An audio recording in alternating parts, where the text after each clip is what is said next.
Good evening there, everybody. What is happening? Hopefully, y'all are having a wonderful day today. So, when it comes down to it, I thought, of course, that I would review this little video and talk about this subject that I found to be very particularly interesting.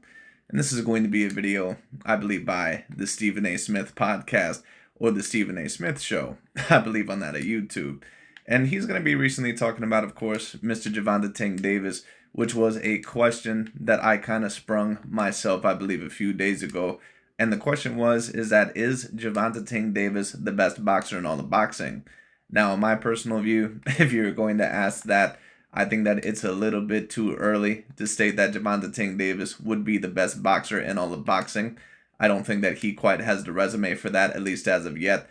But when you talk about in terms of a talent and in terms of a boxer that may be up there in terms of getting up there to the potential number one pound for pound spot, I definitely think that Gervonta Tank Davis, in terms of the potential of later on being number one pound for pound, I definitely do think that he is in terms of some consideration. I think that he is extraordinarily gifted. I think that he's extremely talented. I think that his boxing ability is excellent. And on top of that, when you talk about his athleticism, I think that it pretty much overshadows any of the other boxers that are around his weight classes, even compared to that of Ryan Garcia, Vasily Lomachenko, Shakur Stevenson, Devin Haney, Teofimo Lopez, even any one of those guys. I would probably favor Gervonta Tank Davis in every single one of those fights that I just talked about right now.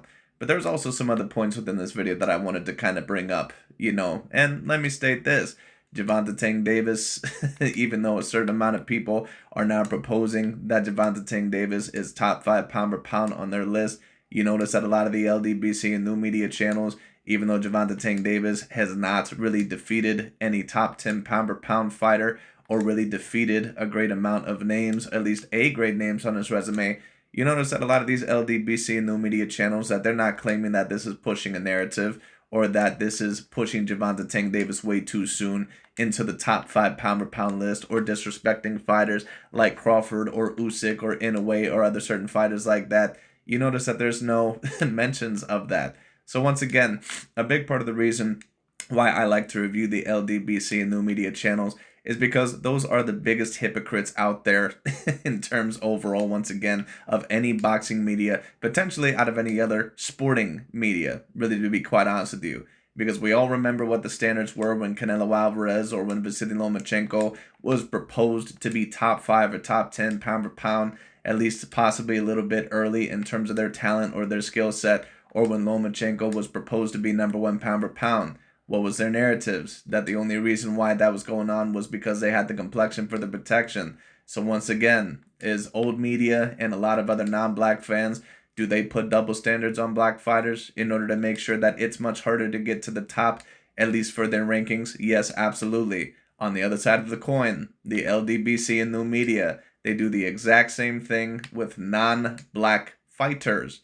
Okay? And that's the point that I was always trying to get across and still am trying to get across to a certain amount of people. But anyways, Stephen A. Smith is going to talk about it. Stephen A. Smith is always a commentator that, in my view, I'm not going to state that he's 100% objective, but I certainly would trust his opinion way more than any of the LDBC or new media or some of the other boxing channels that I see out there.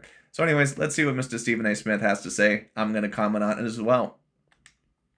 Welcome back to Stephen A. Smith Show right here over the digital airwaves of YouTube. Before I get on out of here for this particular show, I needed to revisit what transpired this past Saturday night. Gervonta Tank Davis knocked out challenger Frank Martin in the 8th round, all right, at MGM Grand's Garden Arena to retain his WBA lightweight title. Martin was simply outmatched, y'all. He was outmatched against Davis's power and speed and skill and boxing IQ. I've said it before. Which is pretty much what I had predicted. I predicted that Frank Martin would win some of the early rounds within this fight. Like I said, this fight reminded me a lot of the Canelo Alvarez versus Caleb Plant fight, where Frank Martin was going to be a legitimate A-grade level contender and a very decently great fighter. But were you going to have the level of assertiveness and the level of confidence to finally fight back against Gervonta Tank Davis? Overall win when he finally takes a chunk out of your midsection or when he finally takes a chunk out of you. It's very easy to state that you're going to be able to handle that great white shark, when you're finally in the pool with it, or when you're finally in the ocean with it, especially a little bit early on when it's not completely going for its attacks. But how do you react all of a sudden when that shark gets a good bite on you, or when it ends up going to your body, or overall it ends up taking a good chunk out of you? How are you going to react when Gervonta Tank Davis starts hitting you with shots that really start to impact you? And that is going to reveal a lot about what your game plan is and how great of a fighter that you are and how serious you are in terms of actually winning this championship. And just like I had predicted, once Gervonta Tank Davis was going to start landing good and impactful shots, Frank Martin was more than likely going to back down, and that's exactly what ended up happening. But anyways. I'll say it again. If you get into the ring with boxing's #1 attraction, because that's who the hell Gervonta Tank Davis is, okay? At this point, I'm not really quite sure if I can disagree with that. Canelo Alvarez, of course, still has a very good case in terms of the quote-unquote face of boxing. Now, of course, a lot of the LDBC and new media, they're going to claim that a lot of people are claiming Canelo as the main face of boxing because of some racial motivations. Listen, Canelo Alvarez has been the face of boxing for several years now, but when you talk about right now in this current situation, I think that a lot of people are realizing that Canelo Alvarez is starting to age as a fighter, and that on top of that, that Canelo Alvarez, that right now, he's not going to be able to fight David Benavidez, or it does not appear that he wants to, at least at the current moment in time, at least for a great amount of money. And if he fights Edgar Berlanga next, or that of a William Skull, or whatever the hell next, he's not going to be able to get away with those fights. He's not going to be able to get away with those fights. He's going to have to take better fights than that, even if it is the Terrence Bud Crawford fight, which in my view is not really the worst fight out there. Of course, I would prefer the David Benavidez fight, but, I would understand if Canelo Alvarez would look for other opportunities, because David Benavidez, to be quite honest with you, that that guy, of course, if he makes 168, Canelo Alvarez is going to have to fight him. But if we're also going to be real, David Benavidez is not really a natural 168 pounder. But we're going to be talking about that as the video goes along as well. But once again, Canelo Alvarez, if David Benavidez does get to the 168-pound weight class, and if he is able to get himself there once again, then Canelo Alvarez is going to have to fight him or vacate his titles. And if he does vacate his titles and not fight David Benavidez, he is going to hear something about it, and well warranted. You're getting in with a shark in blood-infested waters. Someone calling the Baltimore native a mini Mike Tyson. With a record of 30-0, 28 by knockout, he's pound for pound one of the top 5 fighters on the planet, easily. No, he's not top 5 pound for pound, one of the top 5 fighters in the world easily.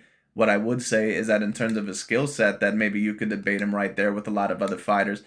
But in terms of pound for pound list, Stephen A. Smith, no, he's not top 5 pound for pound easily.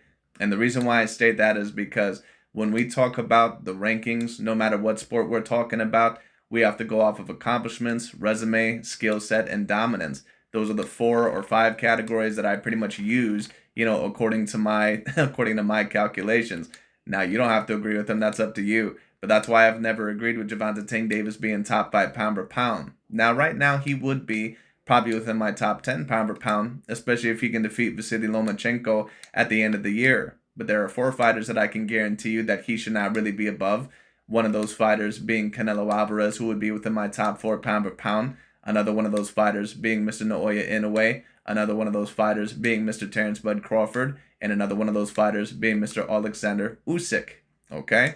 Those guys just have too vast of resumes. They have too vast of accomplishments, and their dominance and their skill sets have been pretty much on the same par with that of Gervonta Tank Davis. And on top of that, they all have better resumes than that of a Gervonta Tank Davis. It is what it is, and resume has to be the most important thing, no matter what it is. Okay? I don't care what sport we're talking about. Your resume, especially within boxing, that has to be the #1 thing. If you're a great fighter and you're 30-something and 0, like what Gervonta Tank Davis is, but you've only ever fought 1 or 2 A-grade level fights, which is pretty much what has happened in Gervonta Tank Davis's career, then I can't really claim you as, for sure, top 5 pound per pound. And it's interesting, once again, are the LDBC and new media channels, are they going to claim that that's disrespectful towards fighters like Artur Beterbiev that have knocked out A-grade level fighters when he fought them? Like, what's his name? Alexander Vosdik, when he was undefeated and a champion, or when he defeated, what's some other names? Marcus Brown, or maybe some other names within that weight class. Are they going to say that that's disrespecting, Artur Beterbiev? Are they going to say that that's disrespecting Canelo Alvarez or Inoue? Remember how they argued for so long that Terrence Bud Crawford, even without fighting a true, legitimate top 5 to top 10 pound-for-pound fighter before he fought Spence, how those guys were arguing that people are disrespecting Terrence Crawford by having Canelo or Inoue above him on the pound-for-pound list. I wonder if we're going to see those same standards here now that Gervonta Tank Davis, when he's never fought a top 10 pound-for-pound level fighter, I wonder if they're going to state those same standards. Are they going to state that that's disrespecting Alexander Usyk, that that's disrespecting Inoue, that that's disrespecting those fighters? They're not going to say that because, once again, what the LDBC and the media are, what they are is a big pro-black cult. It is what it is. And guess what? He might be tops overall. Now, there's some names to throw out there in fairness. Well, no, he's not top number 1 overall, Stephen A. Smith, because you have to fight people, once again, that are looked at as pound-for-pound potential, at least debatably, to be number 1 pound-for-pound. And I'm sorry, but none of the fighters that Gervonta Tank Davis has ever fought have been looked at as top 10 or top 20 pound-for-pound. It is what it is. Terrence Crawford, we can't forget about him. Can't forget about him. Beterbiev, or the Beterbiev, light heavyweight division, can't forget about him. Okay? You got to throw him some love. Can't get around that. Canelo Alvarez, can't forget about him. My guy, David Benavidez, 28-0, 29-0, 24 knockouts. The Mexican. David Benavidez is not a top 10 pound-for-pound fighter, Stephen A. Smith. You can debate that maybe he's a top 20 pound-for-pound fighter. You can maybe debate that he's within the top 25, top 30, maybe even if you wanted to go as far to state top 15. He is not a top 10 pound-for-pound fighter, and he's not over Gervonta Tank Davis. First of all, you have to be a champion, in my personal view, to be on my top 10 pound-for-pound list. And David Benavidez, even though his resume is getting better, it's not quite there as of yet. So it's going to be interesting because if Canelo Alvarez does take that Terrence Bud Crawford fight, I want to see if David Benavidez is actually willing to potentially take the unification winner of Bivol versus Beterbiev. But of course, he's going to have to take another fight this year because Beterbiev versus Bivol, of course, got pushed back, and that fight's now happening in December. So we'll see what happens.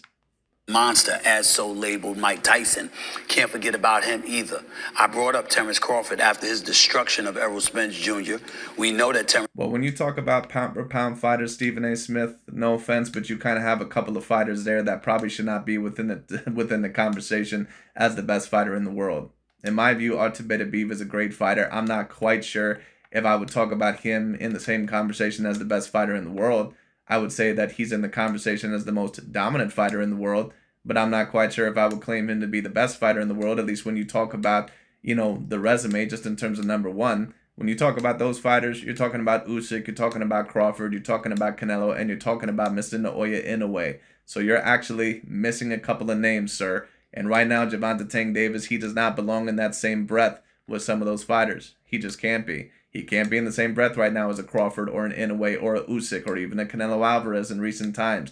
He cannot be in the same conversation as those guys. He does not have the wins nor the resume as those same guys, nor the accomplishments. All right? It is what it is. Now, if Gervonta Tank Davis is able to completely unify the 135-pound weight class, beat Vasily Lomachenko and maybe a couple of other names, then we can maybe start talking about it. But we'll see. And once again, I think that Gervonta Tank Davis is going to have a great debate later on just because of his talent overall. If he fights these big names, I think that he's going to have a great debate as being number 1 pound for pound later on. If he can defeat Vasily Lomachenko and Shakur Stevenson, and unify the 135-pound weight class, Gervonta Tank Davis is going to be anywhere in terms of that conversation. But right now, it's just a little bit too early.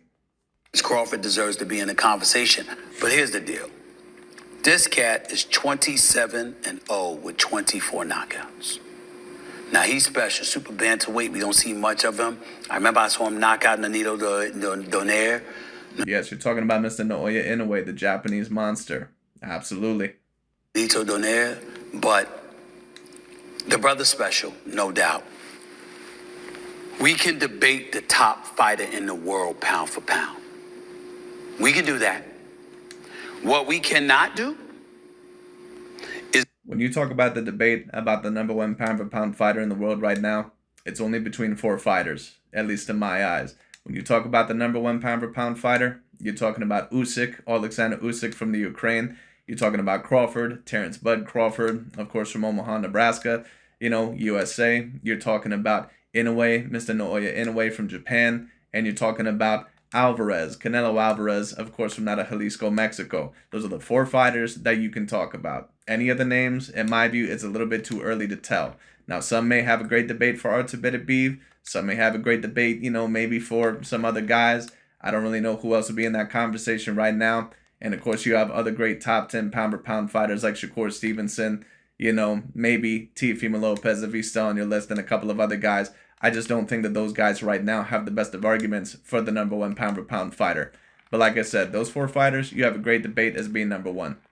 Debate who's... And Gervonta Tank Davis is not there yet. But in my view, he is a top 10 pound-for-pound fighter.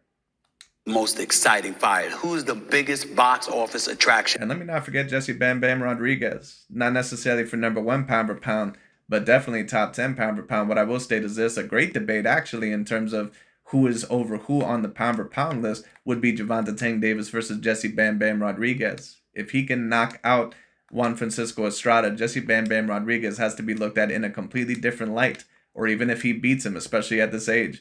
Jesse Bam Bam Rodriguez is not mentioned by as many people, but Jesse Bam Bam Rodriguez is a special talent. And of course, we all know that when Shakur Stevenson tried to mention him, Dante's Boxing Nation chewed his ass out because Dante, once again, is on his stay on my pro-blackity black code, on my victimization mentality code, because we have to make it seem overall like we need our fighters to be on the pound-for-pound list. Of course, Shakur Stevenson got his ass chewed out by Dante's Boxing Nation, but good on Shakur, he didn't give a shit and went back at Dante's Boxing Nation and basically told him to kick rocks. So good on Shakur Stevenson. But Jesse Bam Bam Rodriguez, another great fighter that deserves a little bit of recognition. In boxing, that would happen to be Gervonta Davis. We just got to accept it. He goes into the ring, Frank Martin and him talking a lot of stuff, and I knew I said something special. Listen, Frank Martin's going up against him, and you hear a lot of guys talking trash, and Gervonta Davis is a master at messing with your mind. He's a master at messing with your head and getting inside of your head. That's true, but what really, really stood out in my mind was when he was in the press conference leading up to the fight, and he said to Frank Martin, you really, really took this fight a little bit too early. He said, you really... Well, once again, the interesting thing, the reason why I like to review a lot of these channels as well, where is Boxing Ego, Dante's Boxing Nation, and Aki TV, and all these channels that love to state all this shit about Canelo, or some of these non-black fighters that love to state all this shit about how they're fighting this guy off of their worst performance, and a guy that's, maybe was not, doing so great in his last fight. Where are these same guys that were claiming that about Frank Martin? You don't hear a peep out of these guys that Frank Martin was coming off of a not so good, victory last time against an Armenian fighter, pretty much against an unknown fighter. But you don't hear anything about that. Really should have waited. Which once again goes to show you that the LDBC and new media, they're very racially motivated. Now, once again, when I mention this, I get these pro-blackity black dudes that come in my comment section and they state all this shit. Overall, once again, about, why aren't you commenting on some of these other guys? And I have in the past. There's some certain channels that I probably overall, have to review a little bit more as well. But once again, a big part of the reason why I like to address the LDBC and new media is because they're not logical, they're not objective, they're there for a pro-black, pro-racial agenda that is going to make their favorite fighters look in as best a way as possible. They're going to bitch, they're going to moan, they're going to complain when a non-black fighter is put on the pound-for-pound list by whatever means necessary. But if if one of their favorite fighters is put on a list and it seems a little bit too early, you're not going to hear a peep out of them. So once again, these channels, they're majorly hypocritical, and they have no ability to be logical nor objective. That's really the mistake you made. You really should have waited. Martin, 18-0, undefeated, but with 12 knockouts. And what happened? Tank Davis comes out, especially after Frank Martin was telling folks, went on Ryan Clark and the Pivot podcast, with Channing Crowder and Fred Taylor and those boys talking about how he buckled, Tank Davis's legs and all that. Tank Davis is the press conference. What are you talking about? That's a lie. What the hell are you talking about? You don't make no sense. Blah, blah, blah, blah. You're just lying. And you know when I knew he was lying? When Frank Martin was lying? When Tank Davis got in that ring Saturday night and from opening tap walked right to him and stalked him. Open and tap, made him uncomfortable, was in his face, throwing haymakers, coming for him from opening tap. And then the knockout was beautiful. Swung a right hook, came with the left uppercut from the southpaw stance, obviously, and then he was completely caught off guard. Frank Martin was wobbled and left the whole right side of his face open, and Tank said, yeah, and took him out. There's levels to this. Once again, I was a little bit surprised, and I know Gervonta Tank Davis's level of power, but even I was a little bit surprised that maybe Frank Martin, maybe he just doesn't have the sturdiest of chins. I don't know. But he appears to be a guy that has a good chin, at least a decent chin. I was a little bit surprised at Gervonta Tank Davis that when he was finally starting to stalk Frank Martin, or at least really putting it on him in some of those rounds, I was really so surprised overall that, you know, when it came down to it, that he was just able to knock him out that easily. I mean, it was really insane.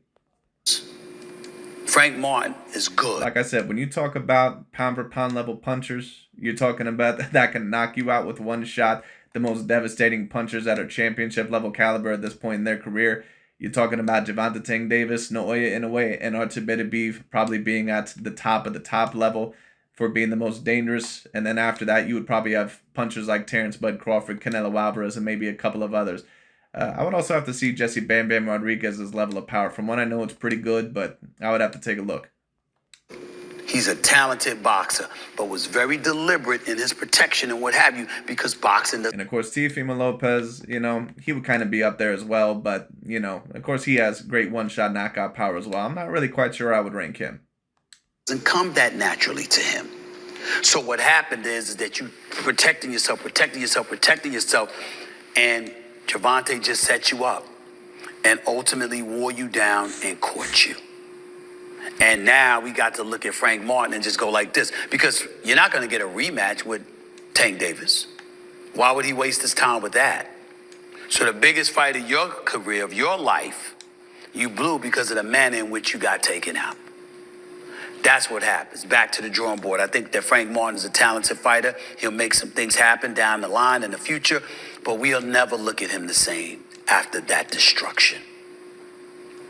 We'll never look at him the same. There's a possibility that Frank Martin won't be the same after that knockout. Like I stated, Frank Martin was going to have to show that he was going to be willing to back Gervonta Tank Davis up early and not be afraid of his level of power. He wasn't able to do that whatsoever. And listen, I get it. It's easier said than done. Gervonta Tank Davis, like I said, at the end of the day, when you talk about his level of power, Gervonta Tank Davis is a monstrous level puncher. That we won't respect him, but we'll never look at him the same, because he got destroyed by Gervonta Davis. And that's no shame. That's no slouch. But damn, still in all, if you get destroyed, you get destroyed. And so now I'm looking at it. Gervonta Davis is the #1 box office attraction. Who I want to see him against next is Shakur Stevenson. Well, that's if Gervonta Tank Davis is willing to take that fight. And I like Gervonta Tank Davis. I think that he's a phenomenal talent. I absolutely love watching Gervonta Tank Davis. And I know that his fanboys, that they're not going to like this, but at the end of the day, we can bitch, moan, and complain about some of these other fighters not taking fights all we want to, like Canelo Alvarez, or a lot of people, of course, they love to criticize Floyd Mayweather Jr. throughout his career. Whatever you want to say about either of those fighters, those guys fought so many A-grade level champions throughout their career. When you talk about Gervonta Tank Davis, he's only really ever fought 2 legitimate A-grade fighters in his career. That's been that of Ryan Garcia, and that's been that of Frank Martin. He has never really tried to make the fight with Shakur Stevenson, nor Devin Haney, nor Vasily Lomachenko before this, you know, nor that of Teofimo Lopez, nor Josh Taylor, nor Regis Prograis. He hasn't tried to make the fight with any of those guys. And that's really been my one criticism with Gervonta Tank Davis, even though I love him as a fighter. He needs to start making some of these bigger fights. I don't want to see him against Devin Haney, because Devin Haney has proven to me that he's not a good punch taker. So that's not really the problem with Devin Haney. And let me address this. People don't understand how hard Ryan Garcia hits. Ryan Garcia is a dude that punches extraordinarily hard. Like, people don't understand.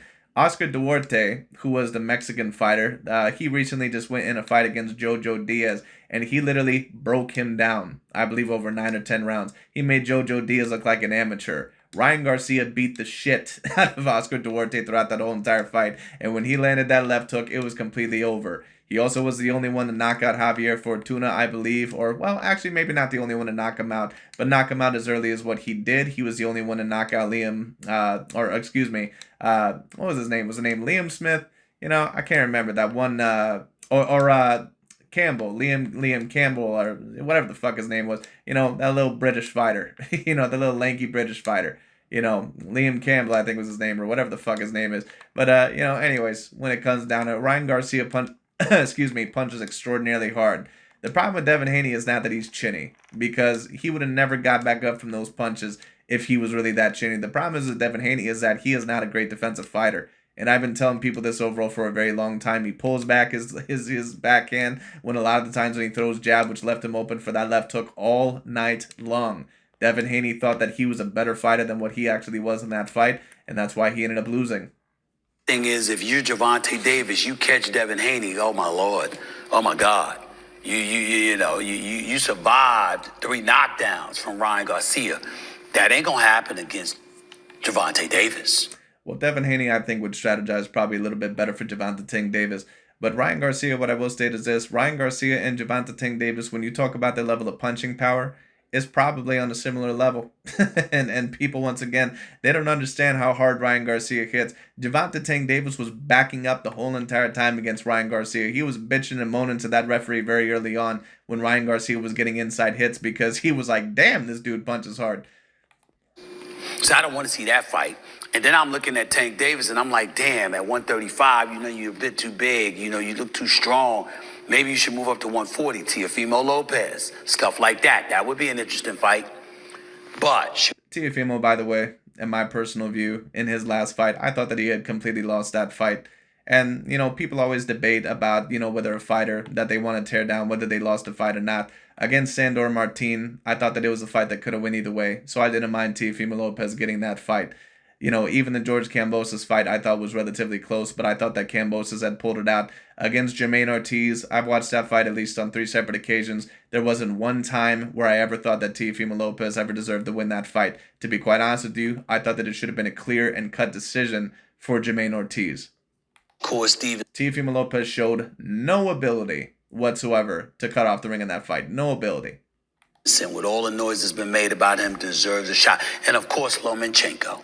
Because we know that Lomachenko is a brilliant, brilliant boxer, but he's so small. He's so small. I'm not comfortable seeing Lomachenko against Gervonta Davis, because my attitude is nobody has a shot against Gervonta Davis if you can't punch with power. That's not to say Lomachenko can punch with power. The problem is with Lomachenko is that, are you actually going to toughen up in that? Are you actually going to adjust to the point to where once he starts going to the body and once you feel that level of power, are you really overall going to be willing to fight Gervonta Tank Davis, or are you going to retreat like what you just did with Teofimo Lopez? And I like Lomachenko. Like, people try to, say that he's this one-dimensional fighter and that he's a guy that, once the athleticism started to wane, that's when he started getting exposed. That's not really the problem with Lomachenko. The problem is with Lomachenko is that he does not defend to the body well, first off. And secondly, if he feels that elite-level punching power, and I get it, he is a guy that's probably fighting in a weight class to where he's a little bit too small for that weight class. He's really more of a natural 126 to 130 pounder. I get it. But at the end of the day, you have to be able to adjust to some of those guys, especially with that elite level power. So if Lomachenko fights Gervonta Tank Davis, he's going to have to be willing to sell out in that fight, meaning that he's going to have to be willing to get stopped in order to beat Gervonta Tank Davis. Is he going to be able to do that? He hasn't really shown it in his other fights. So we'll see what ends up happening. I mean, he did a little bit against Devin Haney. I'll give him that credit. But he didn't against Teofimo Lopez. So we'll see. That Lomachenko can't punch with power. We saw what he did to Kambosos, beat the shit out of him. But I'm saying, yes, he did. to you, against Gervonta Davis, I don't know. I mean, it would be very interesting, very compelling, but I wouldn't be worried about Gervonta Davis getting knocked out. I'd be worried about Lomachenko. Yeah, same here. I want to see Gervonta Davis in the ring with somebody perceived as having enough power to put him on the canvas too. That's what Well, to be quite honest with you, Lomachenko has enough power to put Gervonta Tank Davis on the canvas. The question is he going to throw? And I like Lomachenko. But once again, the excuses are starting to run out for Lomachenko. Now, to be fair, he is getting older, and this fight really should have happened several years ago. Gervonta Tank Davis, of course, he kind of avoided Lomachenko back in the day. For any of us that are, non-biased and not racially motivated, we know that. It is what it is. Both Mikey Garcia and Gervonta Tank Davis avoided Lomachenko like the plague. Is what it is. But anyways, when it comes down to it, But yeah. Anyways, but we'll see, where that fight goes. I want to see. That's what I want to see. I don't think Lomachenko gives us that. I think Shakur Stevenson might. Shakur Stevenson has even less power than Mr. Vasily Lomachenko, Mr. Stephen A. Smith. Is no offense against Shakur Stevenson. He can he can overall get once again, he can get whatever, he wants to, whatever, on that snack program, but it's it's not going to do anything in terms of that punching power. Shakur Stevenson just does not have elite level punching power. He just doesn't. That's just where I'm at with it, y'all. That's just where I'm at with it. Dad, don't forget about my... But anyways, that pretty much is about it. In terms of the conversation about is Gervonta Tank Davis the #1 pound-for-pound fighter or the best fighter on the planet, when you talk about skill for skill, he might be debatably there. To be quite honest with you, Gervonta Tank Davis, I think, is excellently talented. I think that he's a great, great fighter. But I just don't think that he has enough right now to really prove, once again, that, that he will be the #1 pound-for-pound fighter. But if he does defeat Vasily Lomachenko and then Shakur Stevenson, he may have a debate there. I'll give him that. He may have a debate there because Lomachenko right now would be within my top 15. You maybe could debate him top 10 pound-for-pound if you wanted to, but of course he'd be within the lower part. And then, of course, if he defeated Shakur Stevenson and then also Teofimo Lopez, he would have a great debate as the undisputed #1 pound-for-pound fighter if he can beat those three guys within the next couple of years. But we'll see what ends up happening. But anyways, that pretty much is about it for today. Thank you all so much for watching. I'll talk to y'all later, and we'll see where this goes.